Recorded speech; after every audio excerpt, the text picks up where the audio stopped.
বেশ কিছুদিন আগে হাবড়াতেও কিন্তু ওপেন হয়ে গেছে অরুণ আইসক্রিমের শপ, আর আমিও শোনা মাত্রই চলে গেছিলাম সেখানে। আর আউটলেটটা ভীষণ বড়, সমস্ত রকম আইসক্রিম কিন্তু তোমরা এখানে পেয়ে যাবে। আর লোকেশানটা জানতে হলে অবশ্যই ভিডিওটা স্কিপ না করে শেষ পর্যন্ত দেখতে হবে। আর আজ আমি এখানে সমস্ত রকম আমার পছন্দ মতো আইসক্রিম নিয়ে টেস্ট অনুযায়ী তোমাদেরকে রিভিউ শেয়ার করব। প্রথমেই আমি এখানে নিয়ে নিয়েছি অরুণ আইসক্রিমে এই চকো বাইটসটা, যেটার প্রাইস ছিল মাত্র 5 টাকা।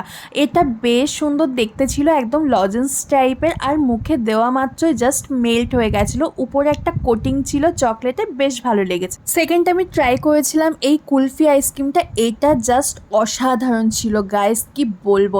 তোমরা যারা এখনও ট্রাই করোনি ঝটপট ট্রাই করে ফেলো, ভীষণ ভালো লাগবে। তারপরে আমি ট্রাই করেছিলাম এই টুইন ওয়ানটা, এটা basically strawberry and black current flavour ছিল, এটাও বেশ ভালো লেগেছে। তারপরেই আমি টেস্ট করেছিলাম সেই ভাইরাল ওয়াটারমেলন আইসক্রিমটা, এটার টেস্টটা মোটামুটি লেগেছে, খুব একটা আমার ভালো লাগেনি।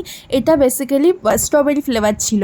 তারপরে এই লিটিল হার্টটা ট্রাই করেছিলাম, এটা জাস্ট অসাধারণ ছিল গাইজ, অসাধারণ। আমি বেসিক্যালি তোমাদের সাজেস্ট করব কুলফি আইসক্রিম আর লিটিল হার্টটা, এই দুটো মাস্ট ট্রাই করো তোমরা। চলো এবার আর অপেক্ষা না করে লোকেশনটা শেয়ার করেই ফেলি। এটা হাবড়া ট্রেন্সের পাশে যে রেমন্ড আর বাটার মাঝখান দিয়ে গলিটা গেছে, ঠিক সুপার মার্কেটের অপর সাইডে এটা হয়েছে। তো তোমরা দেরি না করে অবশ্যই একবার ভিজিট করো। আর কারা কারা আমার ভিডিও দেখে ভিজিট করলে অবশ্যই কিন্তু কমেন্ট করে জানিও। আর তোমাদের ভিডিওটা কেমন লাগলো অবশ্যই আমাকে জানিও। ভালো লাগলে একটা লাইক, কমেন্ট অ্যান্ড শেয়ার করে দিও। বাই।